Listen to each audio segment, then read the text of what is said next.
Digital 410 Productions proudly presents the What's in Your Head podcast.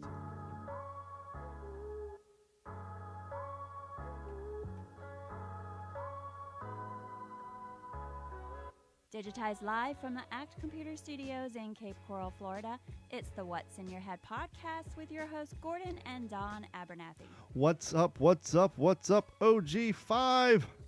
It's another Monday episode, and, we all made it through the weekend. And joining us always from Las Vegas, Nevada, Gordon Abernathy. Gordon, how are you doing tonight? I'm all right. Just a Yeah, just an Well, I guess an is about as good as you can do in some whoops, wrong button. And we have a special guest tonight, but before I bring him on, I just want to play a clip that if you guys are on TikTok, you may be aware of this. It popped up on your For You page recently. Here we go. Then we've got a second pack of monkeys because why not? Florida's got multiple packs of monkeys. Okay? I don't need your help right now. Just hold the tail while I fuck the monkey, okay?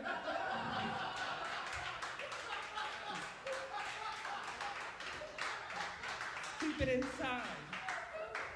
I have the sharing stick right now.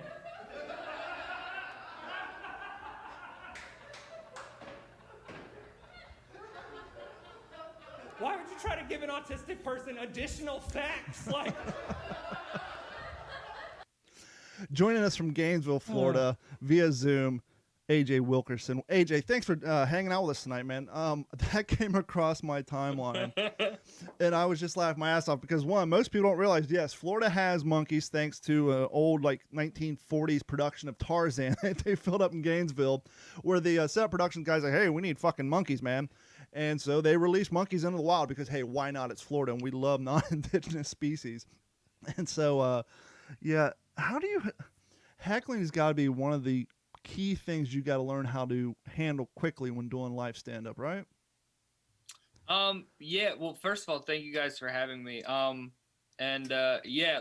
Heckling is, it doesn't happen a lot, around here, but obviously, different places, and you get the occasional, drunk person at a show and stuff. So, it's something you have to learn pretty quickly, especially if you want to get good at it. So, well, one of the things I find I have a problem with when I'm at a live show and somebody starts heckling, I almost want to stand up and tell the heckler to shut the fuck up, because as usually the comedian says, is, hey, these people are here they paid to watch us, not for you to come destroy the show.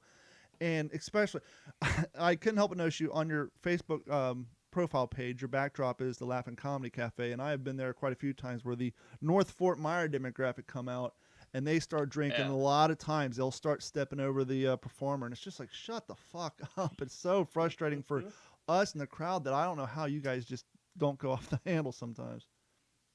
Yeah, it's there's different types of hecklers, so depending on the type of heckler, it is kind of how comedians will handle them, because you've got the people that are just being assholes, right? And those people, typically you just have to wait until the entire crowd is aware that that person's being an asshole, and then you can just gloves are off, you can say whatever and the audience is going to be on your side. Yeah, because at that point everybody's like, okay, shut up, dude, you're running the show. Right. But then the other kind of hecklers are the people that they think they're helping, you know? Yep. They're tell us about the skunk apes.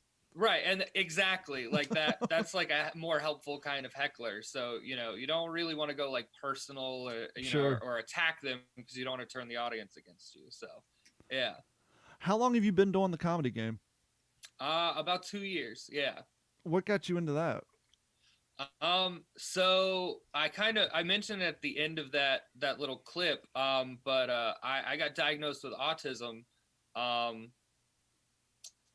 and at 31 years old. Wow, that's a pretty late diagnosis. Yeah. So, but during through that process of getting diagnosed, because as an adult, there aren't a lot of places that can diagnose you. So there are a lot of hoops you have to jump through. Mm-hmm. And when I first started, realized something might be, going on with me.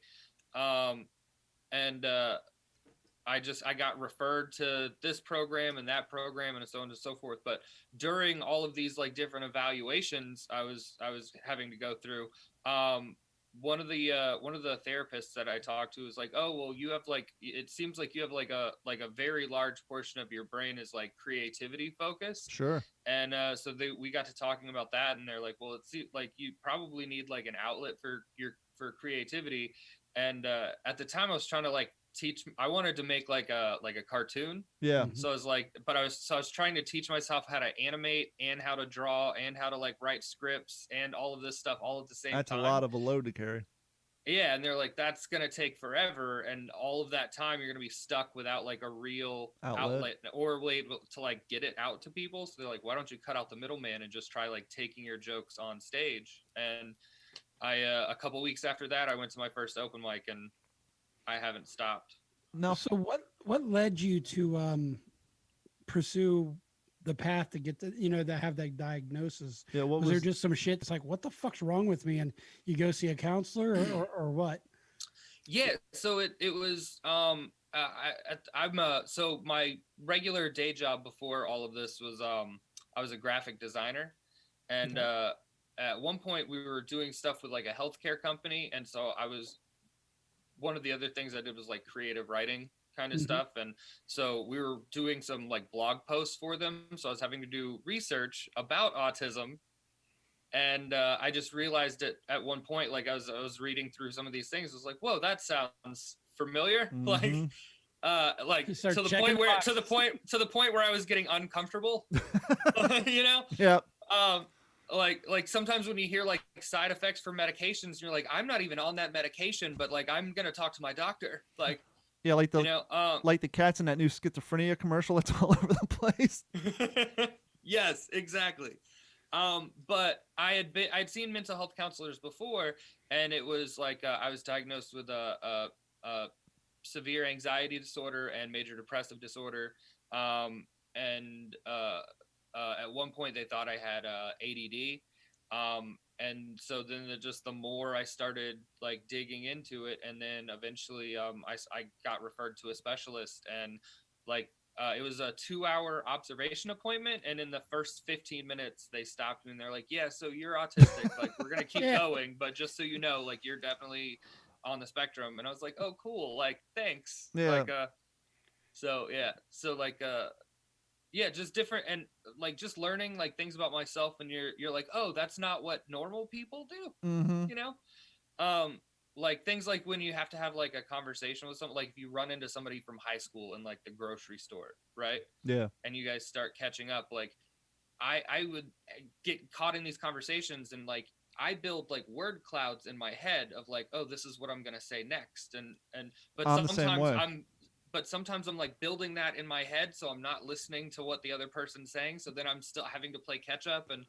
But it was like, wait, you mean you like full on like develop full sentences in your brain, like actively do that before you? And I was like, yeah, like I can't, otherwise I just can't say anything. And they're like, yeah, that's not a normal thing. I don't do that in live conversation, but I do that if I'm preparing for like a confrontation. Like I know something's going to happen.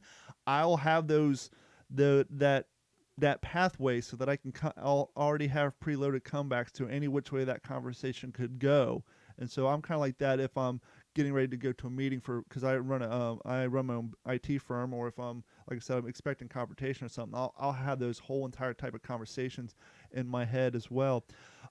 Right. So like that same thing, like you're driving home and you're going to like argue with your significant other, and on the way home you're like, oh, when I'm going to say this, and if they say this, I'm going to say, like, some people do that like when they're expecting something, but I do that in every conversation I've ever had. So while you're having and then if they zig when you want them to zag, it's like dumping a bucket of monkey wrenches in your path, right? Oh yeah.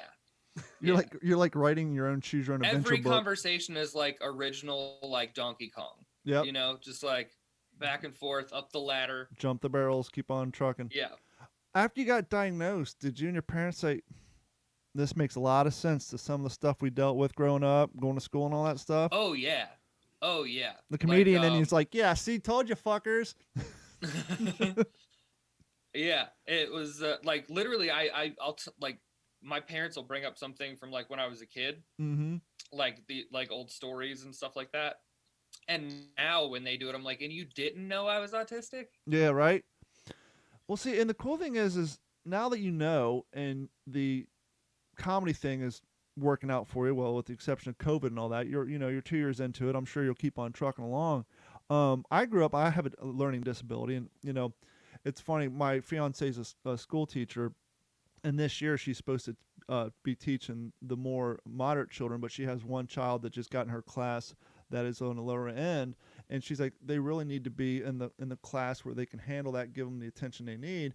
But apparently with how crowded they are, she's like, well, so now like every day for like an hour and a half, the student's going to get up, leave the classroom, and go to another classroom to get that learning. And me being someone who went through all that before they have learning disability classes to where they are now. I'm like, yeah, because nothing makes you feel so great about your disability than getting up in the middle of a classroom, walking out, and all the kids like, where does he go every day for an hour and a half? Because I used to have to do that shit when I was a kid. I gotta go to the dumb class. I'll be back. But and it's what I'm getting to is you're doing this thing despite the fact that you've just recently been diagnosed with quote unquote a disability, and with autism, obviously, depending on where you're at with the spectrum, is how much more that disability affects you in your life. But it's got to make you prouder than shit to say, hey, despite this thing, I'm doing something that 99.5% of the people without any sort of issues are terrified to fucking do. And I can feel the same way as somebody who in high school was taken over to the Buckeyes Boys Ranch to do some medial training to figure out what sort of thing I can do for a living, because they didn't expect me to be able to run a business or do anything. They have, okay, can you screw this nut on this bolt and all this? I mean, they literally run you through all this stuff just to, because this is in the late 90s. This kid's never going to go to college. He can't swing a hammer. He's not smart enough. And so they would literally take us and have us do these menial tasks to try to figure out what we might be able to survive doing in our lives. But now that I'm 41, my father and I have been running a business for almost 15 years.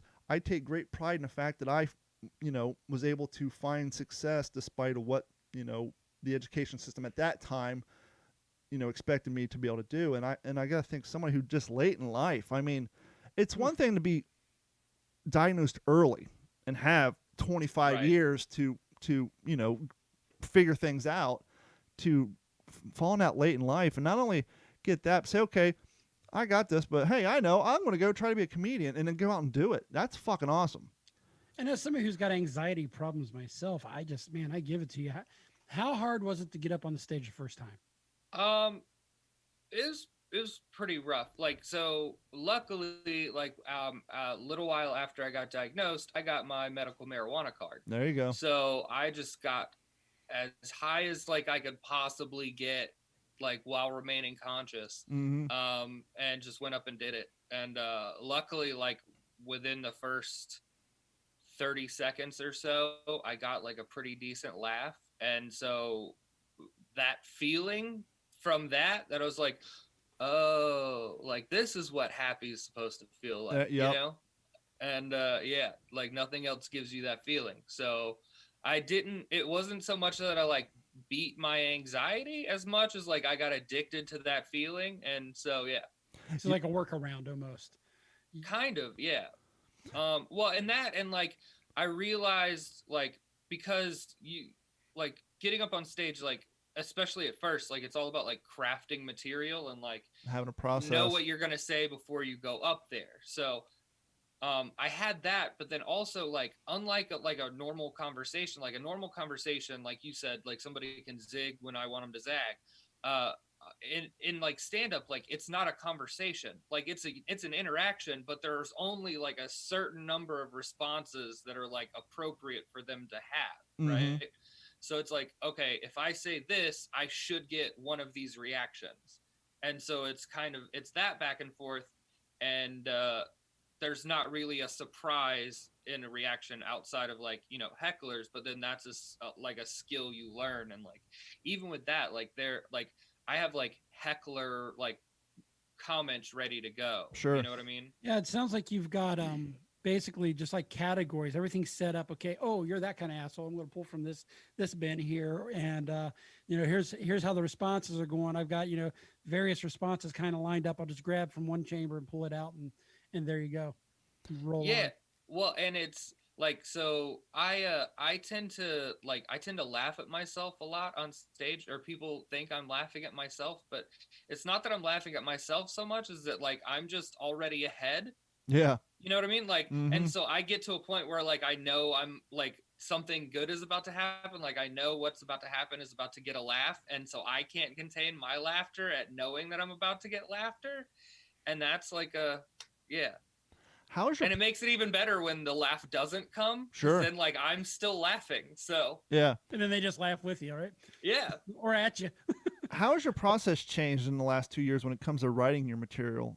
Do you work it all out way in advance? I mean, obviously, like you said, it comes off a good, well-written act comes off like a conversation, but it's not a conversation. It's almost like a well-orchestrated voiceover work.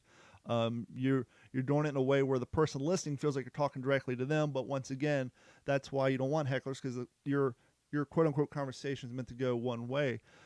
But you've only been doing this for such a short amount of time. How did you work that process out? And looking back at when you first started, you're like, holy shit, I've come a long way, or is it still very similar?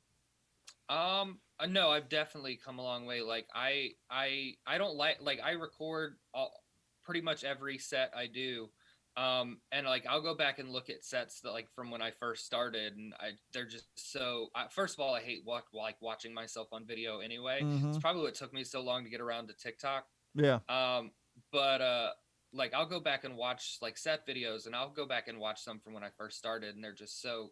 I just find them so cringy, and like if I were a comic now in the crowd listening to me go on stage when I first started, I'd be like, this guy blows, you know, like, ugh. But see, that's a like, good thing. whoever's following him is gonna have a rough time getting the crowd back. Yep. You know? Like, But see, that's a good thing that you find it cringeworthy, because if you don't, then that means you haven't progressed at all. I mean, if it's 2 years later and you're listening to those first jokes, like, damn, I hit it, then that means you're still in that same, you know, you haven't progressed. Because, I mean, if you talk to anybody or listen to an interview with any comedian, it doesn't matter what level they're at or what their longevity is, they all said the same thing.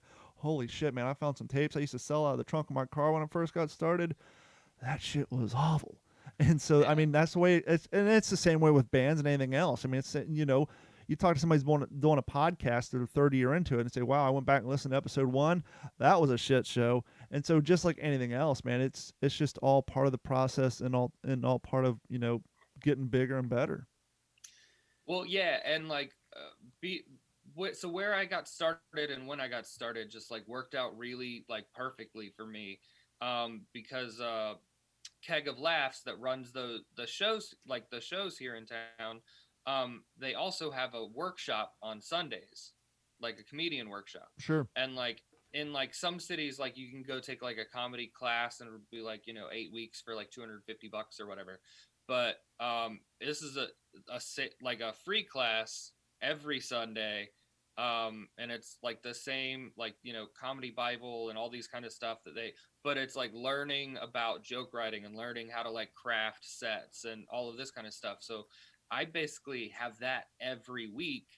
So I was able to like progress and like write really fast. Well, not only that, but you have access to, not only that, but you have access to like-minded people. And so even after the class, I'm sure there's a handful of times you all go out and continue that on your own.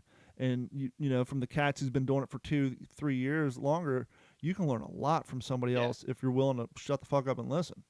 Yeah, well, and the guy who runs Keg of Laughs and the workshop is his name is Bob Smith, and he was a working road comic for like 25 years. Sure. You know, so having somebody with that much experience teaching you, like, okay, here's like the, you know, how this works, and then here's how you can like shorten the process, and here's how you can get from here to here, you know, and it just it worked out for me. And like just like the formulas, like not formulas, but like just the formulaic way comedy works. Mm-hmm. And like if you put like you take something that's like mildly funny and you're like, okay, I know if I move this to here and put this here, like this would be even fun. And just like figuring out how that works, like it's people a lot of people with autism have like intense focuses, so it might be like trains or robotics or you know, computers or, you know, whatever it is. Like mine is comedy. Yeah. Like,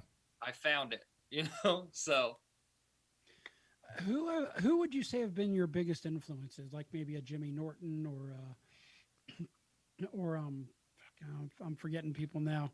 Just I was listening to your jokes. I'm like, this guy's blue. I can appreciate it, which has also got to be difficult in this day and age with the cancel culture.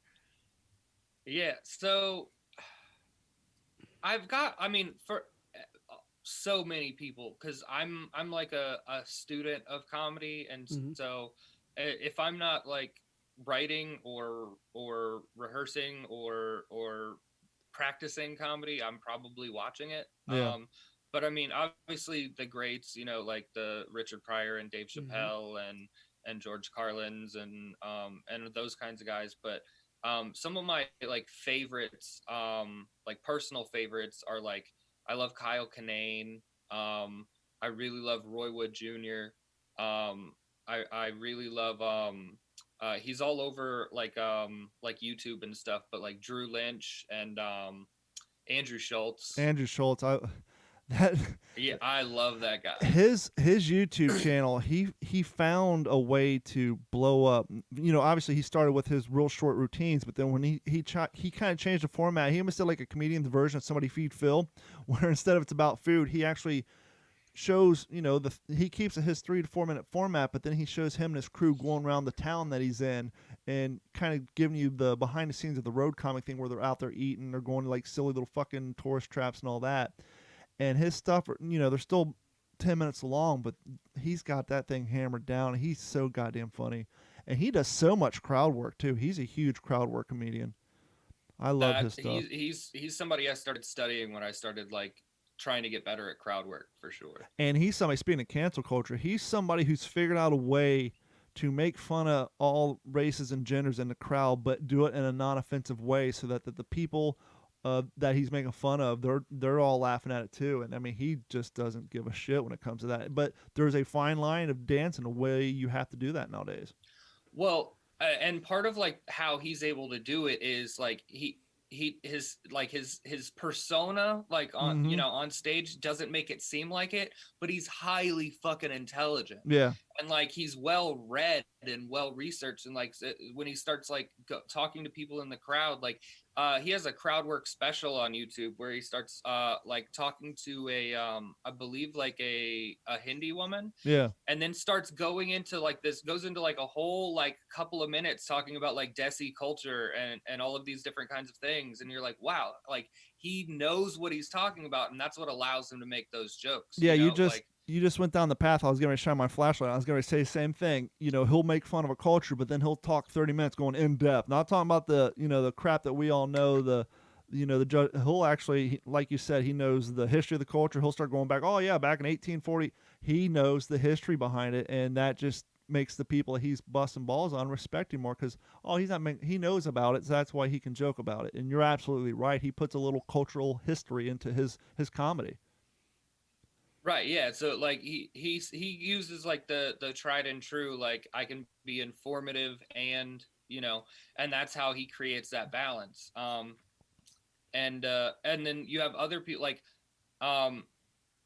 I try and create like in jokes like that, I try to create the balance by either A, making fun of myself first, or B, like identifying like kind of how I got there. Sure. If that makes sense.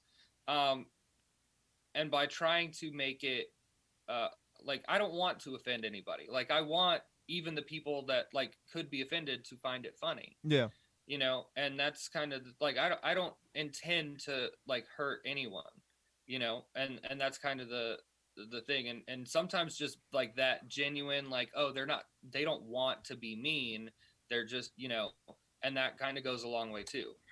And I worked in construction is what I work in, actually, in the office now. But I remember when I first got in, it was just a bunch of guys during lunch sitting around browbeating the shit out of each other in a good way, making fun of everything. Nobody got upset. If anything, it toughened you up. And that seems like that's what's missing today. It's just a little ribbing, a little good-natured ribbing, you know? Well, and that's why, like, you don't hear like a whole lot about like falling out in the comedy scene. Like, because that's what comedians do. We sit around and we literally talk shit to each other and say the worst things like humanly possible to each other sometimes. Because we're chasing like the version of that we can use on stage, or we're trying to, I said this to them, and obviously I could never say that like on stage, but I could say this instead, and yeah, like the darkest shit you could possibly imagine. Like, oh yeah. It's just a way to up your shit talking game, is to be around it and be involved with it constantly. Dude, I've heard comedians say things that would have been considered war crimes. Like, yes. I would not doubt that. I think I've said a few things. Speaking of having a thick skin, I mean, we live in fucking Florida, for God's sakes. I mean, up until COVID, we were the whipping boy of the United States. And speaking of which, you said you're 2 years into this. How lucky are you to be a Florida resident when it comes to this? Because we're open. I mean, we were closed for a few months. I mean, you listen to L.A. The comedy clubs, they tried to open up out in the parking lots. L.A. fucking slapped their dicks, told them to shut it down. Some of the guys are traveling, some of them aren't. And, I know a lot of guys are doing the digital show, and I'm sure that's great for a well-seasoned comedian. But for someone like you who's 2 years into it, you're just now finding your voice. You're getting used to, being on stage and doing it in front of a crowd. But going back to the whole voiceover analogy, doing a podcast like this where I'm talking to two other people, it's easy to do. We're having a conversation. I mean, it's not easy to do, but it's easier to do. I do World War II based podcasts where a lot of times I'm doing pre-written monologues where I'm in a room by myself, and to get that sound across where you still sound like you're having a conversation with somebody, that's a hell of a lot harder than sitting here looking at two cats on a Zoom meeting. And to do the digital stand-up act is the same thing. And now you're not, instead of feeling the crowd, feeling the lights, looking around, getting that energy, you're looking at a monitor and you may see 30 faces on a screen. But I have to imagine it's got to be a hell of a lot harder to do.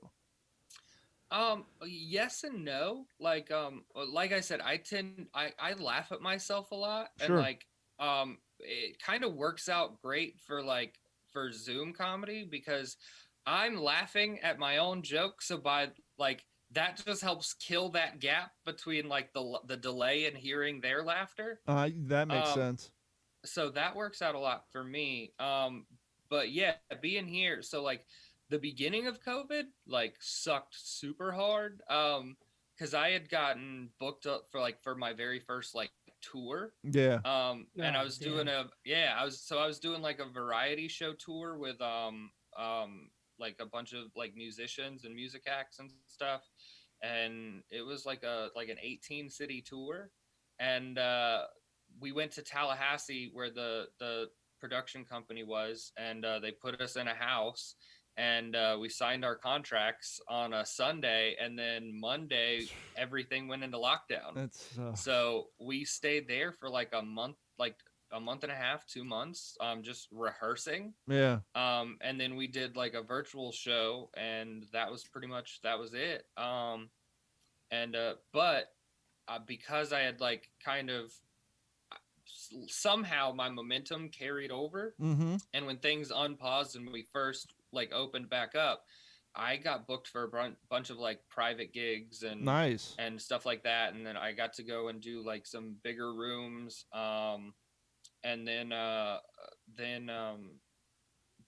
like I said, I had kind of gotten used to the virtual thing, and then I submitted I had submitted back in May. I had submitted to this comedy festival that was in October, and then it got canceled. But then they decided to do it virtually. So I submitted for this the Portland Comedy Festival, and I won the Portland Comedy Festival. So congratulations on that. I mean, yeah.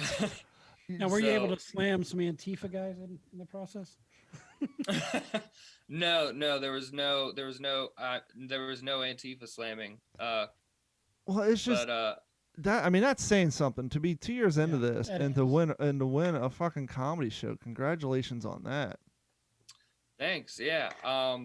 So yeah, like now I'm just working on getting booked as things are opening back up, and getting into some more places and start getting around more often. So, well, AJ, thank you for hanging out with us tonight. AJ Wilkerson. Hey, let everybody know where they can find you on TikTok, Instagram. If you have a lot of people are getting off of Facebook and don't, Facebook's so hard. for someone like you and myself, if you have a quote unquote public persona page, it's so hard to get views without paying fucking Facebook the advertising revenue. Yeah. I got 5,000 fans. I'll post a video and they'll share it with 10 of them. It's so deflating. It's so annoying that a lot more people are going to TikTok because of that. But where can people find you on the social media realm? Yeah, so on Facebook, just AJ Wilkerson Comedy. Instagram is AJ Wilkerson Comedy. On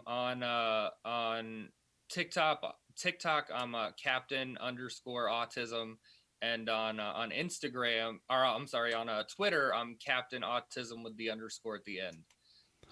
So yeah. Well, good luck with everything, man. And hey, once you get back on the road and your schedule picks up, if you want to come back on the show to promote anything, just let us know, and we'll be happy to have you back on. And I appreciate your time. Thanks a lot, you guys. This is fun. Thanks, man. And Jake, great talking to you. Yep. Take care. You too. Take it easy. Bye, guys. All right. AJ Wilkerson, man. Thanks for so much. Have a good one. And we're back. You know, it'll be interesting. Oh, nope. We had a hypothesis. The countdown is still in place. As you guys know, when we have a third party on the show and we go to the triple screen, the fine people over at Zoom hit us with that 40-minute meeting mark. And I told Gordon, I was like, hey, when we get close to that point, I wonder if when the third party drops out, if they'll get rid of the timeline. And no, the timeline is still there. So as we are going to do, and as we tend to do, whenever we have a third party on here, we got to split the show up into two. But before we do, this episode of the What's in Your Head podcast is brought to you by our friends at Computers. At Computers has been providing IT solutions for all of Southwest Florida since 2004, and they can help you with your computer repair, your laptop repair, server work, network expansion, anything technical related to form authentication, online backups, antivirus protection. Give them a call at 239-283-1120 or head over to act-capecoral.com. Or, hit them up on their Facebook and Twitter. And even if you live out of the state, give them a call at 239-283-1120. Because as long as you have working internet, they can help log into your computer, help you with your issues, email setup, printer problems, virus problems. Give them a call, 239-283-1120. And we're going to be right back in just a few minutes. So hold tight.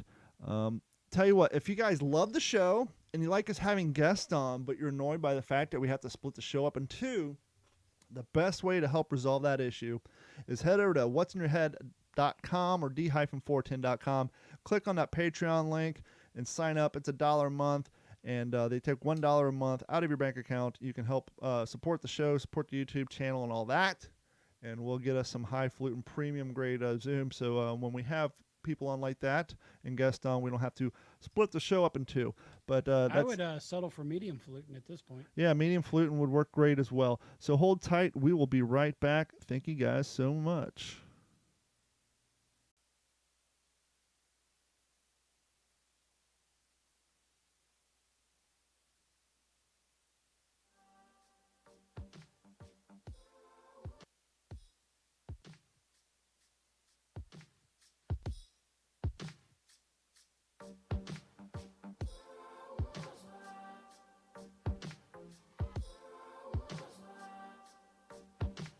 There I am, and we are back with part 2 of the Monday Night Show, the What's in Your Head podcast. The big show when you have guests, you got to split the show up in two, but hey, we're here. If you guys are listening to this on the downloads, which, by the way, thank you guys for the download. The download numbers are up. If you're listening to this on the download, you don't know that we ever went away, but if you're watching us on YouTube, Periscope, or whatever, I guess that gives you a nice little delay. You can come back and watch the second half after you go get a beverage or something. But we're back. Thank you guys so much for joining us. And thanks again to AJ Wilkerson. Very, very funny guy. Go check him out on TikTok at Captain_Autism on TikTok. So how is everything going in your world, Gordon? It's going okay, but I'm discovering some things. And it's funny, actually, after talking to him, one of the things I've been struggling with lately is when people talk and they're asking me, and it's happened between us, it's like, I really don't know what you're talking about. And it takes me a minute to figure it out. I'm like, okay, am I missing context now? What the hell's going on? But I'm just getting old. But one thing I've discovered is, so I got a weird bump. Is it kind of like when you're driving home and you make it halfway home and you don't remember driving that distance? Yeah, not really that. It's just like, what the fuck? I'm not in your head. I don't know what you're talking about. But one thing I've discovered is I got this weird bump that's kind of rising on my nose. Before we get into that, I think we found a glitch in the matrix, Gordon. We did that reset so quick that Facebook thought it was buffering, and we're still continuing on the original video. I saw that. It said video will be paused. That's awesome. And we'll So be back. that's So the that glitch. is awesome. John Anyway. Kraft, welcome back, John Kraft. He said he generally enjoyed the shit out of that interview, and we did too. We're going to try to get more of those on there. Absolutely. We really need a producer and a show booker because there's just so much I can get done. Welcome back, John. It's been a while. I don't know where Morgan Long's hiding out, but go ahead. You got a bump in your nose. So I went and I've had 2 different dermatologists tell me it's rosacea. I'm like, well, that doesn't make sense. I don't really turn red. Then I thought about it. It's like I've always been kind of red every time I came in from the cold weather. Mm-hmm. And one of the triggers of rosacea is alcohol. Well, I just finished a finger of bourbon. Must have been some good shit. Yeah, it is. It's You a pussy. Jaya, You don't do 2 fingers?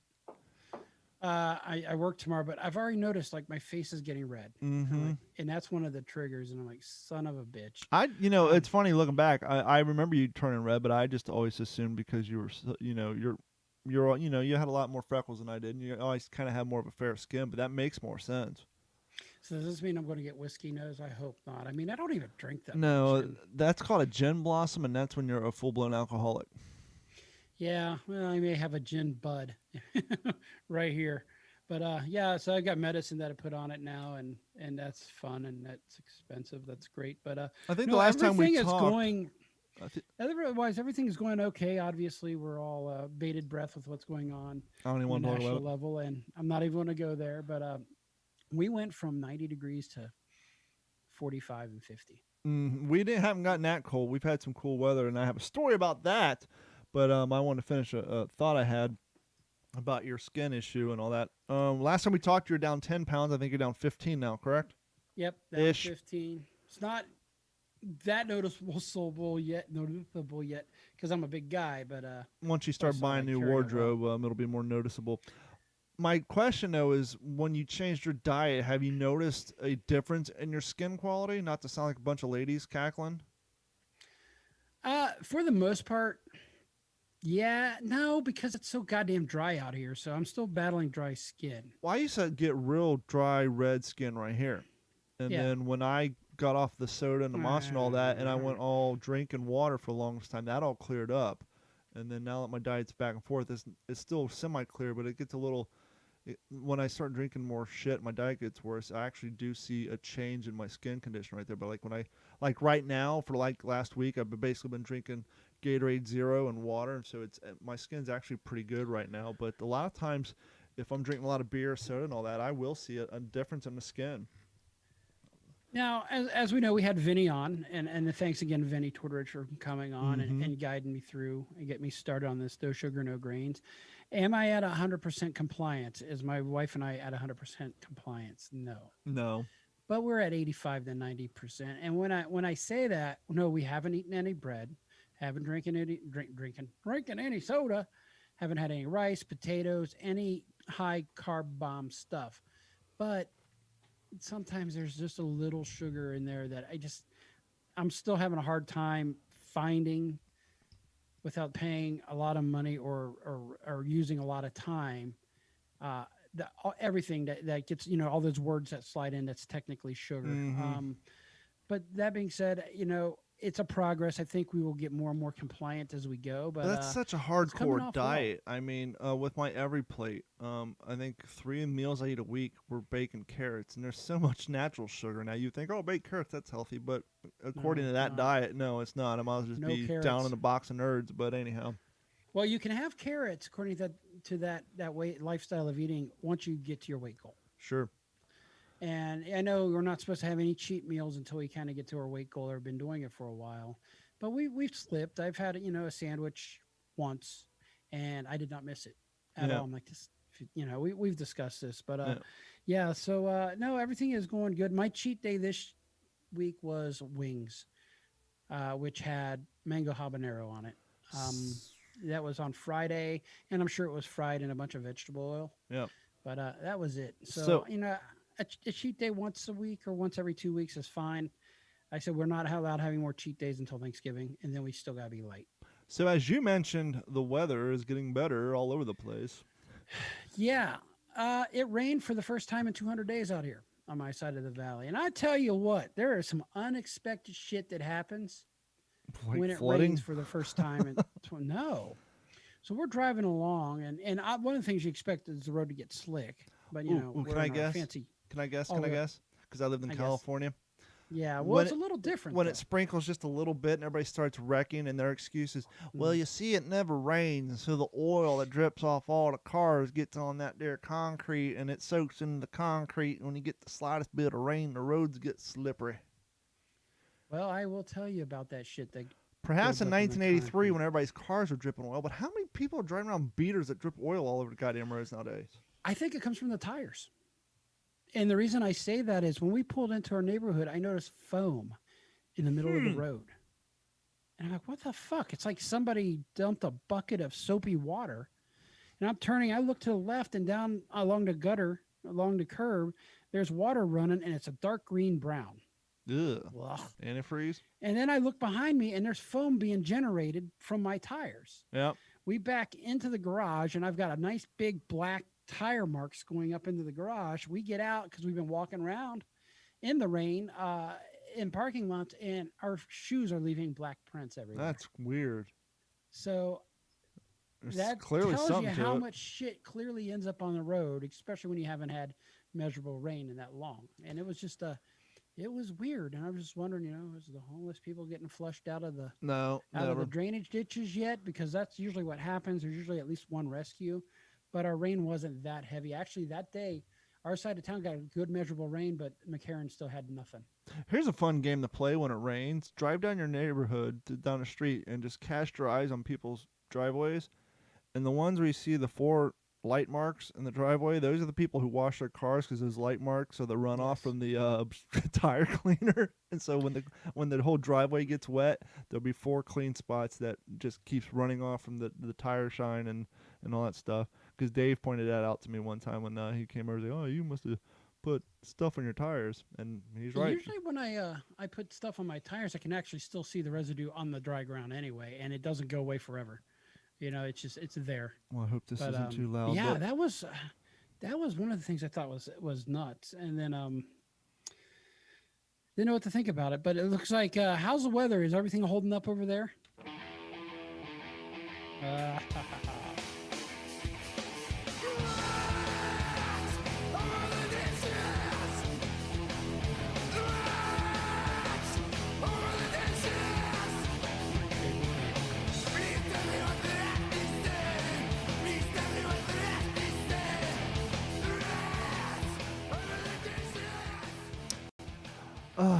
So last Tuesday or Wednesday, it was the day after our last podcast. As I said, no, it was Tuesday, the election day. The cold front came in, and we cracked open all our windows and all our doors, and everything's great.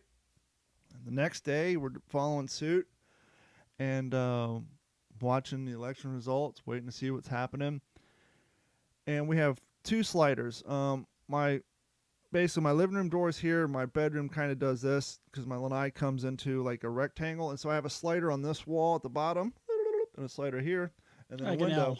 Yeah, and so the dog can run circles if they want to, or people could, but instead they prefer to walk in front of my TV when I'm playing Call of Duty, but that's neither here nor there. So we're sitting in bed watching the election You just results, got me killed. or lack thereof, and we hear this low coming from outside. Now, what the hell? And Bailey pokes her head up, and so we put her on the floor, and she scampers outside. And it's all dark in her room except for light casting from the 55-inch TV. And Bailey has a series of toys that she has deemed outdoor worthy. And it's so cute sometimes when the doors are normally shut because it's so damn hot, you'll open the door and she'll stop. Her toy box is right by the main slider in the living room, and she'll stop and grab a toy out of the toy box and bolt outside with it. And so now what started out as 2 outdoor toys, she has like 8 of them out there. And she came in with what I thought to be an outdoor toy. And I'm looking at it, I'm like, what toy is that? And I'm like, oh no, oh no, oh no. And Carrie's like, what? I'm like, oh no. And I grab my phone, turn on a flashlight, and it's a goddamn palm rat. Your turn, motherfucker. Gordon's been talking about how he had to buy a new grill because he had palm rats living in his grill.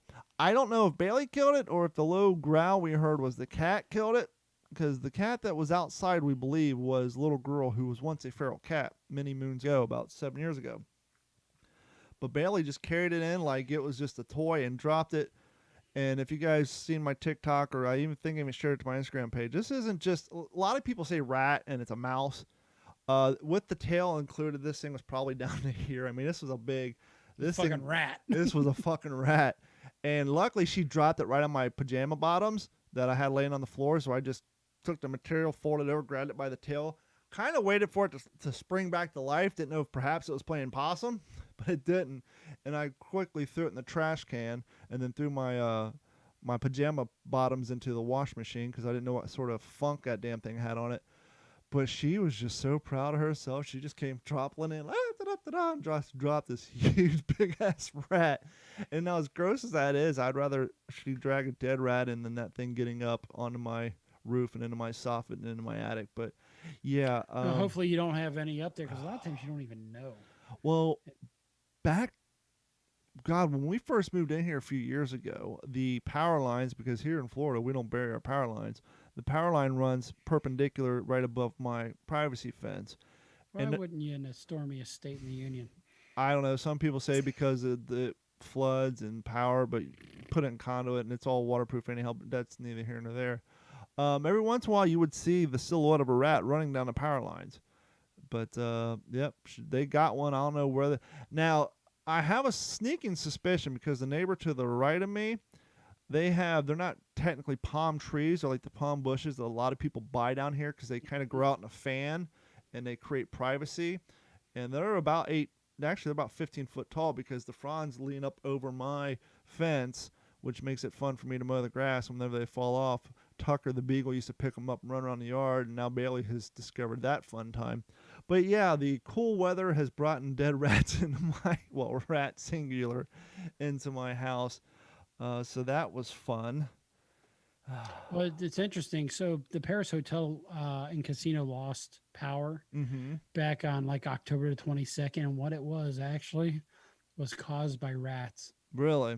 Getting into the utility transformer and shorting it out. Boom. It's so bad that the emergency power didn't come on. Wow, that's pretty bad when the backup generator didn't kick on appropriately. Yeah, but that rat was good as toast. Yeah, you were asking about the weather. Today was the storm that never was, not that we wanted it. They have this tropical storm called Eta. I call it ETA because that's all we worry about is when damn thing's going to arrive down here. But this thing is like on crack, right? So it came up Florida Keys, Cuba, and it kind of started to circle towards us and then hung a hard left out in the Gulf. And I haven't checked the weather today, but they're anticipating that this thing's going to go out there and get more energy and then possibly later this week hook back and land up around Tampa area, Bradenton area. Hopefully not. But we were supposed to get bands that were strong enough this morning that they canceled school because they didn't want, because of school choice, our elementary school starts here effing early. Early it's enough where there's kids at bus stops around 5:36, depending on how far they got to go. And so they didn't want kids standing out in the dark and, potentially 25 to 30 mile an hour winds along with rain. And so they went ahead and canceled school yesterday. And so I kind of stayed up late last night playing Call of Duty with the kid and Carrie. And I went to bed around 2 and kind of anticipating, well, I probably won't be able to go to work late anyhow because it's going to be windy and rainy and won't be able to drive. I got up. Just a rain event, like son of a bitch. Now I gotta go to work. So I crawled out of bed and it was raining a little outside, but it was by no means dangerous to drive or anything. And so whether or not, hopefully this thing doesn't come back. Interestingly enough, with all the storms that they've had this year, this is the first named tropical storm that's actually made landfall in the state of Florida this year.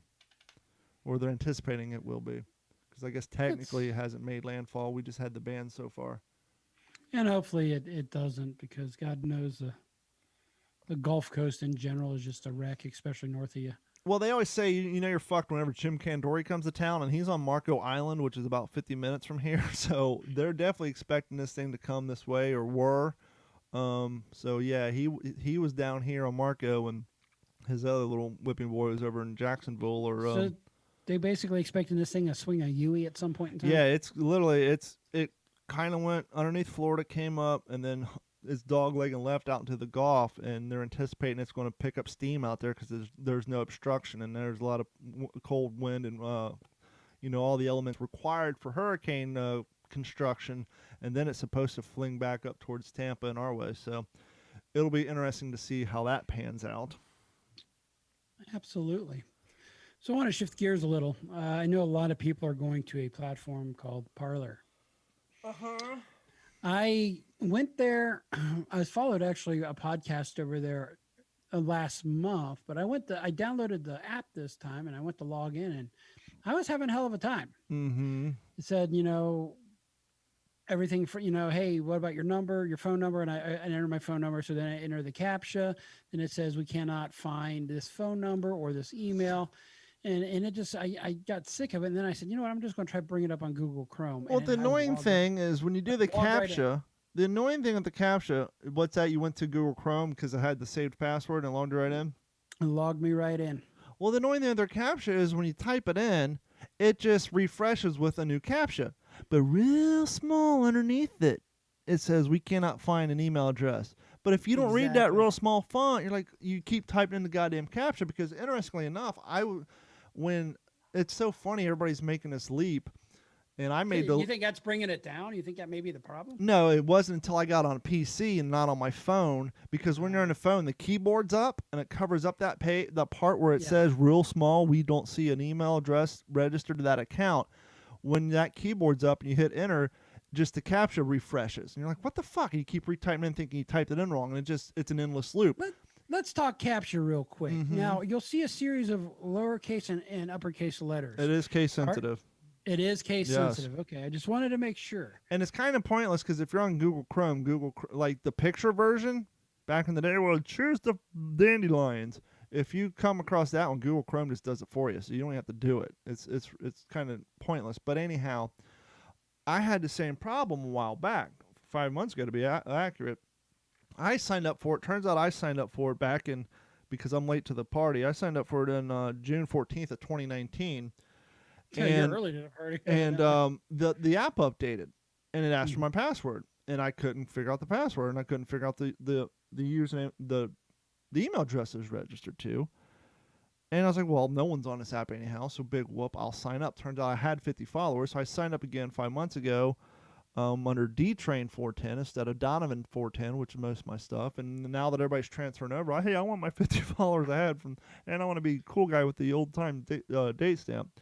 But I figured it out when I went to my Google Chrome, like you said, and it said my D-Train 410, then it said the Donovan 410, but it said gotmail.com. I must have typoed it because I signed up with my Hotmail account. Is that like the green dot card?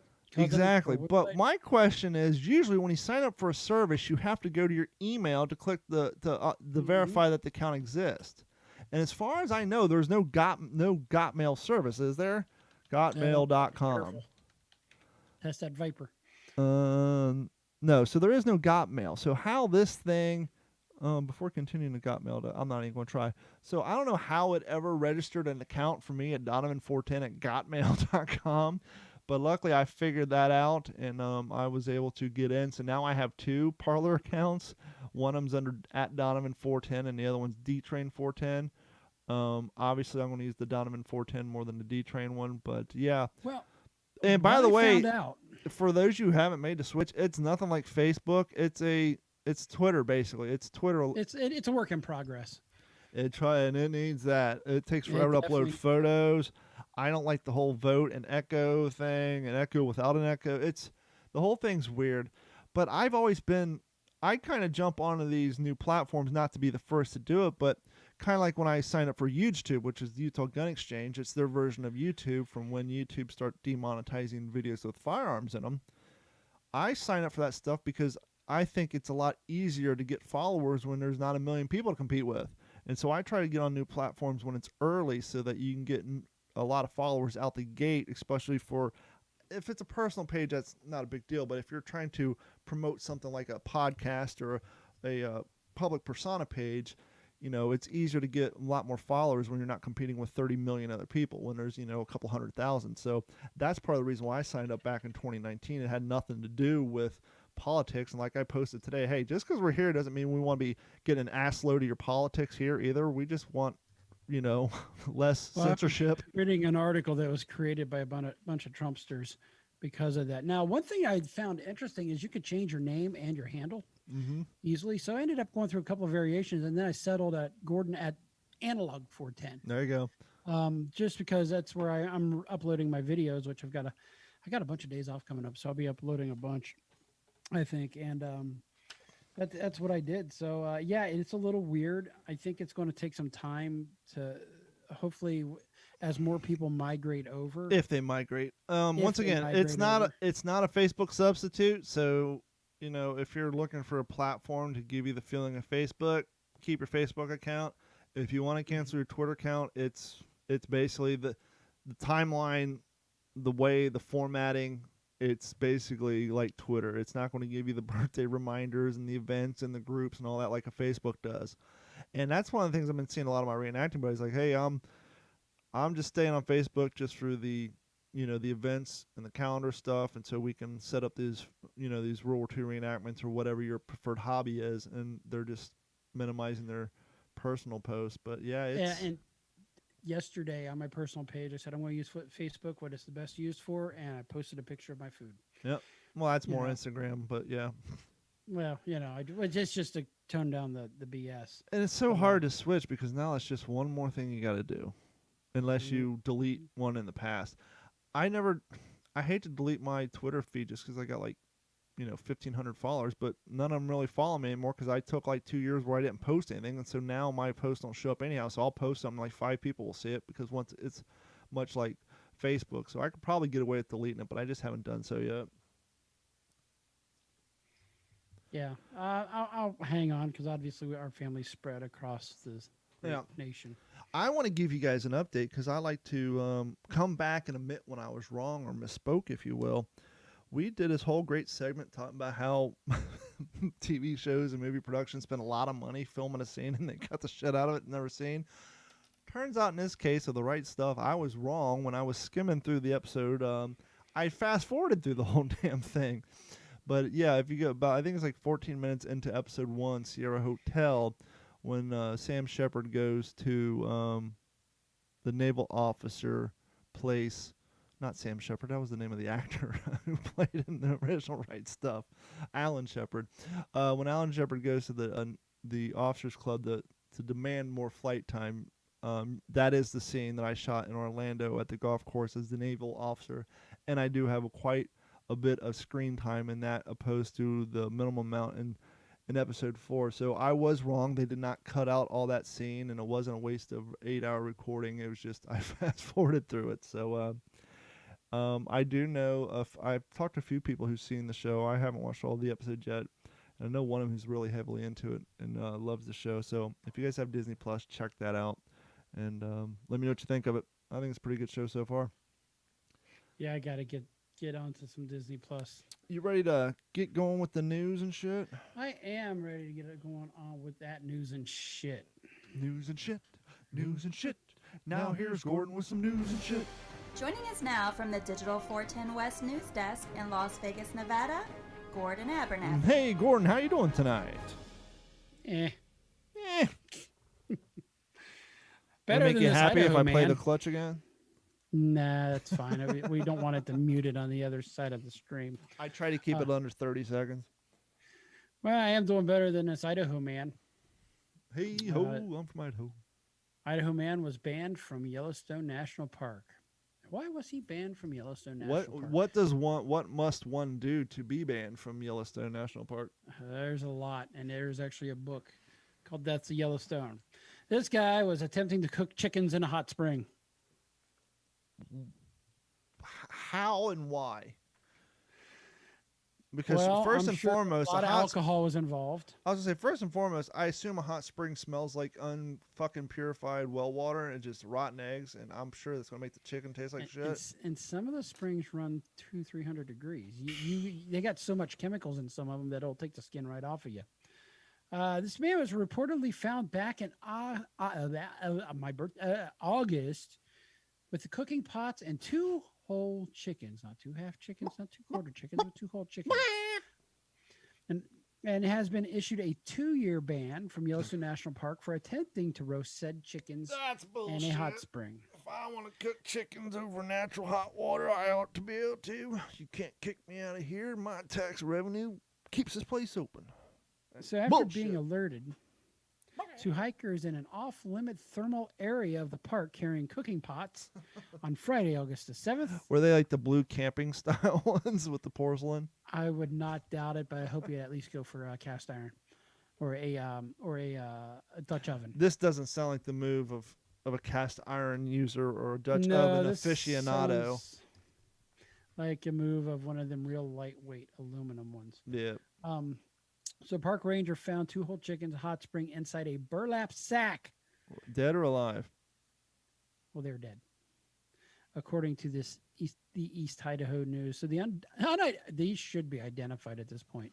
The unidentified man from Idaho was cited along with 2 others.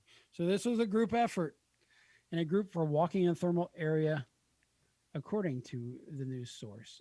In Mammoth Hot Springs, and I've actually been through Yellowstone quite a bit. The man pled guilty to the citation. He is also charged for violating closures and use limits and was forced to pay. What do you think?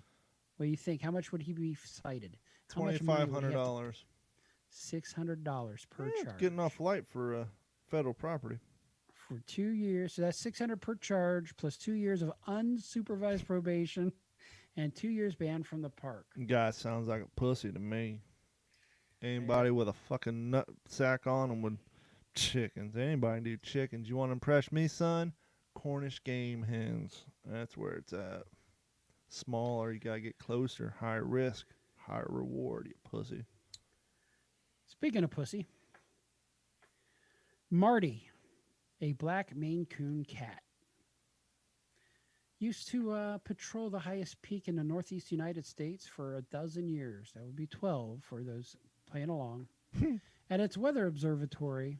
That a baker's dozen would be 13, you son of a bitch. Has passed away. Well, of course. After how many years? 13 years? That's a long run for being a feral cat. 12 years. No, he wasn't a feral cat. He was actually a cat they put up there. So, what kind of asshole leaves a cat on top of a mountain? Summit Operations Manager. That's a cat that knocked one too many glasses off the goddamn counter is what that was. Yeah. Sholin said, and this is according to Rebecca Sholin, as a past observer who lived on the summit for 4 years. So basically, it's a partner with whoever's up there patrolling. I can tell you that Marty was a special companion, an entertainer, and incredibly loved by all observers and state park staff, and will be sadly missed. So the Mount Washington Observatory staff has had a cat at the 6,288-foot summit, which is called the home of the world's worst weather since 1932. Now you guys even larger assholes drag a cat up to the location that has the world's worst weather. Surprised the damn thing didn't get eaten by a coyote. You ain't going to get a partner with you up there, so you might as well have a cat. Keep the rodents at bay when they try to come in. I guess. The observatory had recently shared the news that Marty would retire from the mountain in early 2021. However, he did not make it. He was a shelter cat, and he won 50% of the Mount Washington mascot primary in June 2008, the same time that Democrat Hillary Clinton and Republican John McCain won their respective races in New Hampshire. So they vote. People vote on this cats. Who's going to be up there? Who's getting kicked off the island?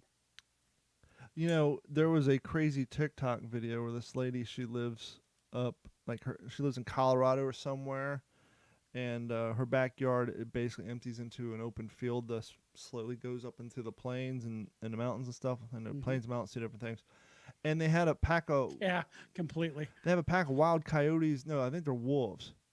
See, a pack of wolves or coyotes, and they're running around, and they notice this French bulldog is running with them. Not only is the French bulldog running with them, he's like the alpha male of this pack of wolves. And they Does reported he bark in a French accent? They reported it, and they put a have-a-heart trap out there. They're trying to catch this French bulldog, and she has it on film. The wolves won't let the French bulldog get anywhere near the have-a-heart trap. They like send up a scout to get out and sniff it out and check it out. And they said they've been watching this thing. They've been trying to capture this French bulldog for like 2 weeks, and this thing's like running. This pack Part of of the wild pack. boars. I mean, It's it ain't insane. gonna happen. Yep. No, sir, don't like it. No, sir. Don't like it. So there are some people that are just not right. Mm-hmm. You know, some of the duller crayons in the box. Mm-hmm. There's one individual in Wisconsin who decided to transport a snowmobile by strapping it to the roof of his Toyota Corolla. Now, if one was to strap a snowmobile to the roof of the car, number one, that'd be stupid. Number two, which direction would you think they'd strap it? Well, first off, direction. Hey, how do you get it up there? What's the average weight of a snowmobile? 2,000 pounds? It's up there. And for the casual shade tree mechanic at home, what is the weight rating on the A-pillars of a car? Are they meant to hold a 2,000-pound goddamn snowmobile on the roof? You think it'd affect the crumple zones? And to They would answer your crumple. question, it would be nose towards the trunk because you'd have to drive it up the hood. How about nose to the passenger side? What? Think of a dog bringing a branch into a house Yeah. and it's long wise. Yeah. So what they do? Drive it up next to a hill, and then It's drive it hard on. to say, but I did send you a picture in your Gmail account I'll have to check of this, it out. just so you can understand and fully understand the majesty of idiocracy. That's or idiocy. insane. So the trooper pulled over. Oh, that's something special right there. Yeah, they drove up next to like a hillside or down in a raincoat ditch, and then drove Yeah. that thing on. That's a special. That's a special individual there, isn't it? No, you're wrong. The nose is towards the driver's side, and they had to get in on the passenger side because the skis are actually sitting over the driver's side door, Okay. and so they So I've had got it backwards. they had to but like. it's still the wrong. That's insane. Imagine loading it into your truck that way. Anyway, the trooper pulled over the driver on Highway 63 in northern Wisconsin on Sunday afternoon after seeing a snowmobile perched sideways on the top of his sedan. You know why I pulled you over, son? No, sir. No idea. I was doing Not the at speed all. limit, sir. Am I speeding? My brake light out? Well, My apparently brake you got a piece of heavy equipment on your roof. Who done put that there? That's hanging left to center. And I mean, in places like that, don't they have like those small, like old school tunnel bridges with like they're down the one lane? I don't know Wisconsin well enough, but yeah. So basically, the Wisconsin Department of Transportation tweeted out the photo of the car with the Polaris, which is probably worth more than the car. Now clearly, Topper on the mount of the, with the message, folks, don't try this at home. So the driver, guess his age. What age range would you try something like this? yes, but someone who's that young to try something that dumb that you're thinking can't afford that. So I'm going to say 38. 23-year-old driver was issued a warning. 23-year-old driver with good Hauling credit. techniques and cited for failing to buckle up, according to the DOT spokeswoman. I'm sorry. The driver, one Mr. Matthew Schmidt, which I'm sure he goes by the name Schmitty, did it again, of Clayton, told the trooper that he just bought the snowmobile and was driving it over to the friend's house to show him. So you went on Facebook ride. Marketplace and you bought yourself a 1998 2002 Polaris snowmobile. You live in Wisconsin. I'm sure 2 of your family members are farmers. No one has a truck. Oh, wait till you hear this guy's response about the whole thing. He goes, I know it looks sketchy, but we strapped it down and shook it up and down like this Hey, kind of region. Stuff like this is seen all the time, but it's more like the back roads. to give him credit, I have seen an F-250 truck pulled out of a ditch with a fucking ratchet strap. Those things are pretty durable. I was in a vehicle that we were stuck. I was pulling a trailer out, and somebody got up and helped us, and I didn't have a strap on us. Either of us did. You didn't have a strap the on? person pulling me was also an employee, and no, I'm sorry, we did have straps. But one of the general contractors guys, foreman, came up and he just threw a strap on real quick. Yes, inner joke there. Mm-hmm. And it was something that I didn't realize until it was too late. But as he went to pull me, the strap broke, and we were always told not to use one with a hook. The hook went sailing through the back window of the truck in front of me. I seen a picture on Instagram. It was a meme, but someone had a ratchet strap on the wheel well of their truck. No, on the bed. I saw And it. it like cut it. At least that's what, unless they photoshopped it. It looks like it cut it, but it almost looked a little fake because the way it was cut. But yeah, that's pretty crazy too. Got one more. Okay. I got one too. This is a little before your time and your interest of World War II, but it is World War I. Carrier pigeon's secret World War message was uncovered a century later in a French field. An elderly French couple was taking a walk through a field in September when they spotted a peculiar object. It turned out to be a tiny capsule with a spectacular message inside, a 100-year-old handwritten note from a World War I soldier, according to The Guardian. The note was written in German by a Prussian soldier based in, I'm going to mess this up, Ingersheim. The region now part of France's Grand Est, but was still part of Germany. The note had been sent by a carrier pigeon to the soldier's superior officer. And what did this message say? Send more backup. The Yanks are coming. It said, Und Scheiße. It said, Platoon Pothoff receives fire as they reach the western border of the parade ground. Platoon Pothoff takes up fire and retreats after a while. In Frechwov, half of the platoon was disabled. Platoon Pothoff retreats with heavy losses.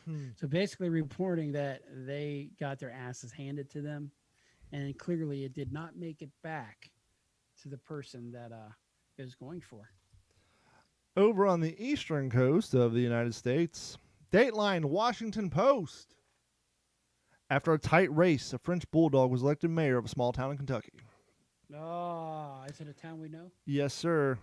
It's a town that if you follow me on Facebook, you're familiar with due to T-shirts and photos from July 4th a few years back. Is it a town named after a breakfast food made of rabbits? Sure. As the country anxiously awaits for the final president's election results for days on end, one Kentucky town was resting easy after the victor of its own heated election was declared on Election Day. Wilbur, a 6-month-old French bulldog, was named the mayor of Rabbit Hash, Kentucky, out on the outskirts of Boone County. This tiny town is the home of fewer than 500 people, who, as far as pet politics go, are deeply divided. He's a good-looking guy there. The town had never had a human mayor, but each election cycle, people from all around the world cast their votes to elect a canine one. It's mostly just for fun and a distraction from the tense human politics, but each voter pays $1 per vote. That seems like a bribe to me, but anyhow, each voter pays. Keep that trading post up and running. Each voter pays $1 per vote, and the proceeds goes to the Rabbit Hash Historical Society. This year, they raised nearly $23,000. That's awesome. So they had 23,000 votes in a town of 500 people. Although the 2020 race was razor thin, Wilbur managed to come out on top in Tuesday's final tally, beating out the incumbent Gwyneth Paltrow. Gwyneth Paltrow, or Mayor Brian as he is known, a brown and white pit bull who entered office after being elected in 2016. Mayor Bryan, who is 7, would not have enough support to clinch his second term. We think this is the most important election of 2020, said Bobby Kazier, president of the Rabbit Hash Historical Society. The town tradition of electing the animal to oversee the community has started in 1998 when Boone County, which governs Rabbit Hash, was celebrating its 200th anniversary. They asked that all mayors to honor the birthday, but Rabbit Hash didn't have a mayor at the time, and so they voted one in. one thing I didn't know, apparently to be eligible to be the mayor of Rabbit Hash, and I'm not sure how the logistics works. I don't know if this article, Rabbit Hash 18, blah, blah, blah. From what I understand, each nominee has to be able to chase a rabbit from their home to the general store within an hour. I don't know if that's a real rabbit, a fake rabbit, or how the logistics works on that. But that is the new mayor of Rabbit Hash. Only thing that would be better than a French Bulldog would be a Boston Terrier. But I digress. Is it me or is Frenchie's taking over the world? Well, I'm stuck on Frenchie TikTok, but yes, that's because they're so damn cute and they're very, very vocal. But I hear that they're also very delicate. Yes, they health-wise. Hey, send us an email to info@d-410.com or go on Facebook page. If you want a free What's in Your Head podcast sticker, let us know. All we need is your address and your name, and we'll mail it to you. The only caveat being is we prefer, unlike that, you put it somewhere where it can be seen.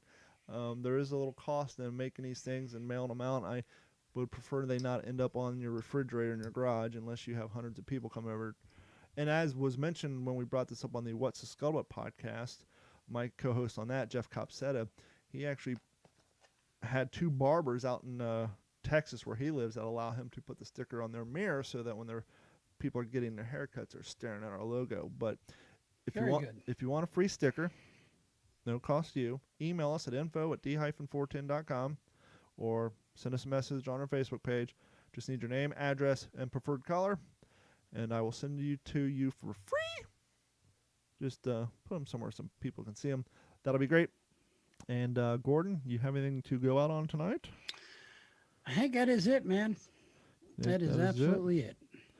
Well, thank you guys so much. It's been a great week so far. It's been a long week. I got a thing I got to do tomorrow with Lowe's. We'll talk about next week, see how that works out. That'll be fun. But anyhow, I got to do that tomorrow. And remember, if you never get out of your comfort zone, you'll never get out of bed. So get up, challenge yourself like I'm going to do this weekend at my next Savage Race, and work on making your life better and happier. And thank you guys so much, and we will see you all next week. Same bat station, same bat time. It's the What's in Your Head podcast. We're consistently inconsistent, and all that good stuff. Something like that. See y'all next week. Thank you. Thanks, guys.